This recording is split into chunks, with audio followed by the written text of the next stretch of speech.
Hi friends, dosa చేస్తానండి. ఆలు dosa. First onions రుద్దుకుంటే అతకదు.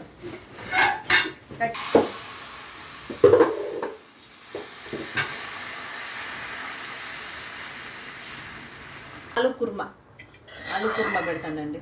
ఆలుగడ్డతో చేసుకుంటే చాలా బాగుంటుంది కదా దోశ. నాకైతే చాలా ఇష్టం.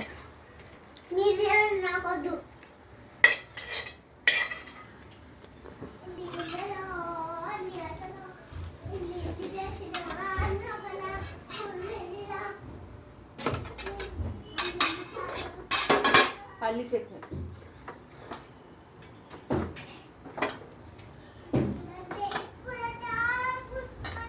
ఇదిగోండి చూడండి. ఆలు దోశ, ఆలు కుర్మాతోనే దోశ, పల్లి చట్నీ సూపర్ టేస్ట్ ఉంటుందండి. మా బాబుకి ఇస్తాను.